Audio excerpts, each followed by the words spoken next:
మార్చుకోవడానికి మళ్లీ చంద్రబాబు నాయుడు వస్తున్నారని శాప్ చైర్మన్ బైరెడ్డి సిద్ధార్థ రెడ్డి ఆరోపించారు. ప్రకాశం జిల్లా దర్శిలో సిద్ధార్థ రెడ్డి పర్యటించారు. ఎడ్ల పందాల పోటీలో పాల్గొన్నారు ఆయన. ఈ సందర్భంగా మాజీ సీఎం చంద్రబాబుపై బైరెడ్డి హాట్ కామెంట్స్ చేశారు. చెట్టు నీరు జన్మభూమి కమిటీల పేరుతో లక్షల కోట్లు దోచుకున్నారని మండిపడ్డారు. లోకేష్ సమర్థుడైతే పవన్ కళ్యాణ్తో పొత్తు పెట్టుకోవాల్సిన అవసరం చంద్రబాబుకు ఏముందని ప్రశ్నించారు.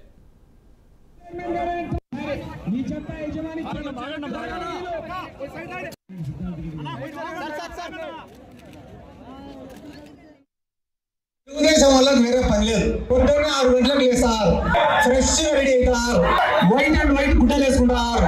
ఇంట్లో భార్య పిల్లలందరూ ఏమనుకుంటున్నారు, ఏంద్రా మా వాడు ఈ రేంజ్ లో రెడీ అయినాడు, ఏమన్నా ఉద్యోగానికి పోతాడా లేకుంటే ఏమన్నా వ్యాపారం చేస్తాడా అని అనుకుంటే ఏం చేయడం లేదు. టీ బంకులు కాడ కూర్చొని వైసీపీ రాదు, జగన్ రాదు, ఈ టీ బంకుల కాడ కూర్చొని చేసే ప్రచారం తప్ప మన రాష్ట్రంలో వేరే ఏం జరగడం లే. ఈ మాట కూడా మీకు ఎందుకు చెప్తానా అంటే, వైసీపీ రాదు రాదు రాదు అనే వాడికి నేను చెప్పే సమాధానం ఏమరా అంటే, 2,50,000 కోట్ల రూపాయలు ప్రజల అకౌంట్ లో వేసిన జగన్మోహన్ రెడ్డి రాకుంటే ఏ దేశంలో చంద్రబాబు నాయుడు వస్తాడో ఒక్కసారి ఆలోచన చేయండి సార్. నీరు చెట్టు కార్యక్రమం పెట్టి దోచుకునేయడం చంద్రబాబు వస్తాడా? జన్మభూమి కమిటీలు అని చెప్పి పెట్టి పీడించినందుకు చంద్రబాబు వస్తాడా? దోమల పైన దండయాత్ర చేసేందుకు చంద్రబాబు వస్తాడా?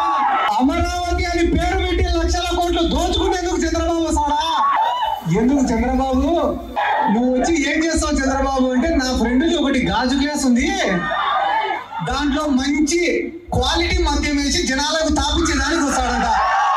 మనందరి జీవితాన్ని మార్చిన జగన్మోహన్ రెడ్డి కావాలా, అబద్ధాలు చెప్పి మాటలు చెప్పి మోసం చేసే చంద్రబాబు కావాలని సామాజిక సాధికార బస్సు యాత్ర అని చెప్పి రాష్ట్రం అంతా మన పార్టీకి సంబంధించిన బీసీలు, ఎస్సీలు, మైనారిటీలు తిరుగుతుంటేనే వేల మంది జనాలు వస్తున్నారే ఆ మీటింగ్లకి.